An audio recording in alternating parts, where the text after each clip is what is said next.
mahasiswa yang berbahagia, materi ke-12 mata kuliah HD Indonesia dengan topik akad dan produk bank syariah.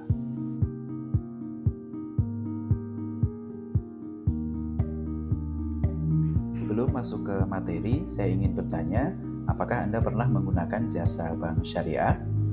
Bagi yang sudah pernah menggunakan jasa bank syariah, Anda pasti akan melihat ada yang berbeda dan unik dari bank syariah jika dibandingkan dengan bank konvensional, di mana salah satunya bank konvensional dalam memberikan dana ke nasabah pasti dalam bentuk pinjaman, sementara kalau di bank syariah namanya adalah pembiayaan.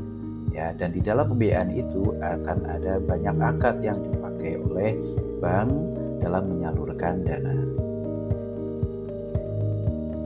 Jika kita sudah tahu bahwa bank syariah dalam menghimpun maupun menyalurkan dana menggunakan akad-akad, maka pertanyaan berikutnya, apa acuan akad-akad yang dijalankan di bank syariah? Nah, ada beberapa aturan regulasi yang menjadi acuan tentang akad-akad yang ada di bank syariah. Yang pertama adalah Undang-Undang Nomor 21 Tahun 2008 tentang Perbankan Syariah. Di sana diuraikan tentang alternatif akad-akad yang digunakan dalam menghimpun dan menyalurkan dana, tetapi belum secara detail menjelaskan. Lalu di Peraturan Bank Indonesia Nomor 7/46 PPI 2005, di sana sudah dijelaskan ketentuan akad penghimpunan dan penyaluran dana bagi bank yang melaksanakan kegiatan usaha berdasarkan prinsip syariah. Lalu ada lagi dua Peraturan Bank Indonesia Nomor 9 Tahun 2007 dan Nomor 10 Tahun 2008 yang di sana menjelaskan tentang pelaksanaan prinsip syariah dalam kegiatan penghimpunan dana dan penyaluran dana serta pelayanan jasa bank syariah. Kita mulai dari penghimpunan dana atau istilah lainnya pendanaan atau istilah dalam bahasa Inggrisnya funding. Nah, dalam penghimpunan dana atau funding ini ada dua akad yang biasa digunakan, yaitu akad wadiah dan akad mudharabah. Akad wadiah kita tahu pengertiannya adalah penitipan dana atau barang dari pemilik kepada penyimpan. Sementara mudharabah adalah akad penanaman dana dari pemilik atau sahibul mal kepada pengelola atau mudharib untuk melakukan kegiatan usaha tertentu dan nanti hasilnya akan dibagi, baik keuntungan maupun kerugiannya. Nah, untuk akad yang pertama tadi, yaitu akad wadiah atau akad titipan, ada yang unik ketika diaplikasikan di bank syariah. Wadiah yang dipakai adalah wadiah yang yad domana. Kita tahu wadiah ada dua macam, wadiah yad amanah dan wadiah yad domana. Yang dipakai di bank syariah adalah wadiah yad domana, yakni di mana nasabah statusnya menitipkan dana kepada bank dan bank akan menggunakan dana itu, tetapi bank siap untuk mengganti kapanpun ketika nasabah akan mengambil kembali dana titipannya. Nah, akad wadiah ini diaplikasikan untuk produk tabungan dan giro. Jadi tabungan dan giro yang ada di bank syariah akadnya adalah akad wadiah, khususnya yaitu wadiah yang yad domana. Yang kedua, akad mudharabah. Nah, akad mudharabah ini digunakan untuk dua produk, yaitu untuk giro dan juga untuk deposito. Nah, jadi kalau dari sini kita melihat giro ada yang menggunakan wadiah, bisa juga menggunakan mudharabah. Sementara untuk deposito ini yang dananya diinvestasikan, maka akad yang dipakai adalah akad mudharabah, di mana nasabah sebagai sahibul mal menyerahkan dana atau modal kepada bank syariah, kemudian oleh bank syariah nanti akan diinvestasikan. Nah, hasil dari investasi itu nanti akan dibagi bersama antara bank dengan nasabah sesuai dengan kesepakatan. Selanjutnya, setelah kita tahu kalau penghimpunan dana tadi bank menggunakan dua akad wadiah dan mudharabah, berikutnya untuk penyaluran dana atau istilahnya pembiayaan, istilah bahasa Inggrisnya financing, ada beberapa akad yang bisa dipakai oleh bank syariah. Yang pertama, akad yang menggunakan pola bagi hasil. Nah, biasanya ada dua akad, yaitu akad mudharabah dan akad musyarakah. Kemudian akad yang menggunakan pola jual beli. Ini akad yang bisa dipakai, ada akad murabahah, kemudian akad salam dan akad istisna. Kemudian ada juga akad yang menggunakan pola jasa. ya. Di antaranya ada akad ijaroh dan akad IMBT, singkatan dari akad ijaroh muntahiyah bitamlik. Lalu ada juga akad yang menggunakan pola tolong-menolong. Ini akad yang dipakai biasanya akad qard, yaitu qard hasan. Kita akan ulas satu persatu tentang akad-akad untuk penyaluran dana atau pembiayaan. Yang pertama tadi pembiayaan dalam bentuk investasi modal. Akad yang dipakai ada akad mudharabah dan akad musyarakah. Mudharabah tadi di awal kita sudah tahu itu adalah akad penanaman modal dari satu pihak sahibul mal kepada pihak lain yang statusnya sebagai pengelola dana atau mudharib. Jadi yang satu hanya memberikan modal, yang satu hanya mengelola modal. Kalau dalam konteks bank, maka bank sebagai sahibul mal, nasabah sebagai pengelola dana. Bedanya dengan akad musyarakah, ya musyarakah itu akad kerjasama modal di mana masing-masing pihak juga menyerahkan modalnya. Kalau ini berarti nanti nasabah sudah punya modal dan butuh tambahan modal, maka dia akan meminta pembiayaan kepada bank. Bank akan memberikan modal tambahan. Bank mengeluarkan modal, nasabah juga mengeluarkan modal. Ini berarti menggunakan akad musyarakah. Untuk keuntungan dan kerugian sama-sama akan dibagi sesuai dengan kesepakatan. Berikutnya adalah pembiayaan yang menggunakan pola jual beli. Ini ada 3 akad yang umumnya digunakan oleh bank syariah. Yang pertama akad murabahah, yang kedua akad salam, dan yang ketiga akad istisna.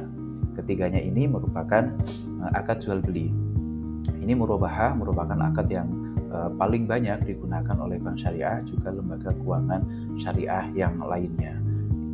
Kemudian untuk salam, ini aslinya adalah akad pesanan. Kemudian istisna mirip dengan akad salam, tapi bedanya kalau salam itu barangnya sudah jadi, hanya belum ada di tempat akad. Sementara kalau istisna ini pemesanan barang yang barangnya baru akan dibuat. Nah, 3 akad ini dipakai untuk produk bank syariah yang berbeda sesuai dengan karakteristiknya masing-masing.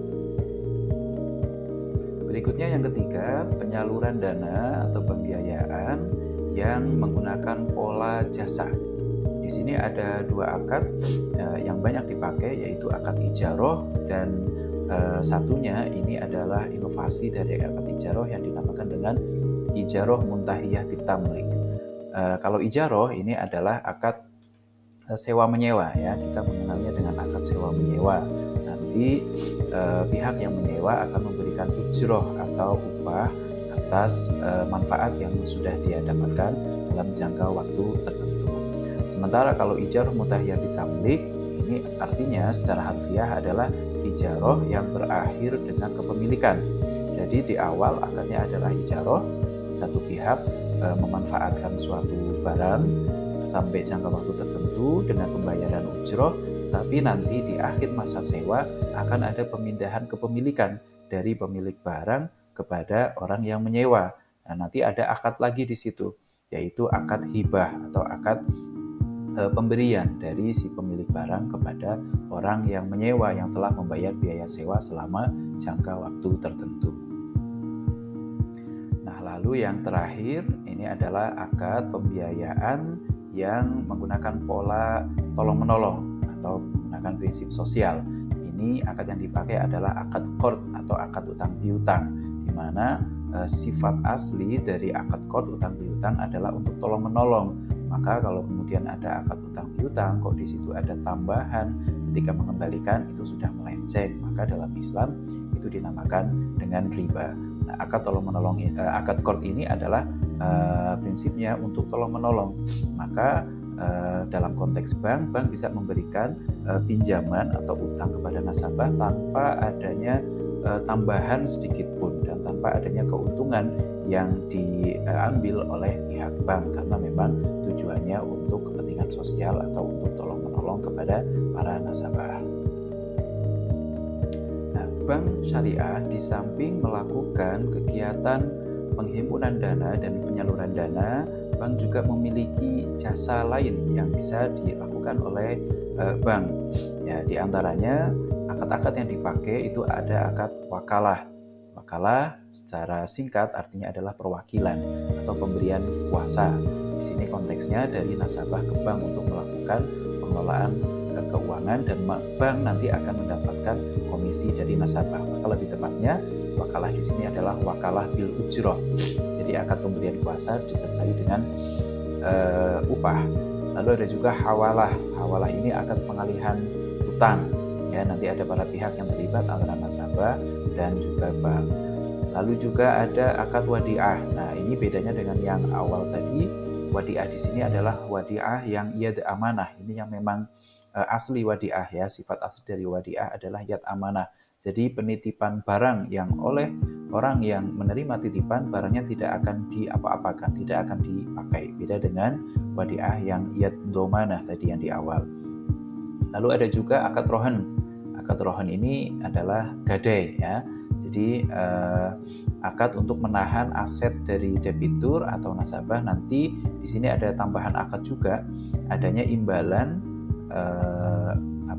yang diterima oleh bank syariah dari nasabah karena sudah ada pemeliharaan barang dari pihak bank.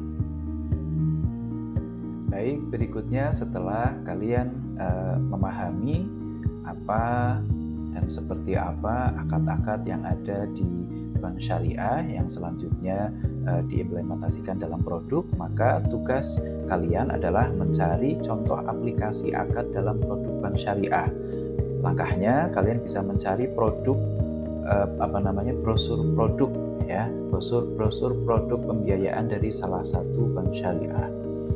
Lalu dibaca brosur itu, kemudian identifikasi akad apa yang digunakan dalam produk pembiayaan tersebut dan uraikan bagaimana mekanismenya.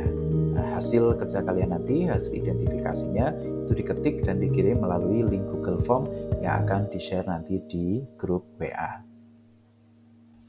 Baik, itu tadi materi dari saya tentang akad dan produk bank syariah untuk perkuliahan yang ke-12. Semoga bermanfaat dan selamat mengerjakan tugas. Assalamualaikum warahmatullahi wabarakatuh.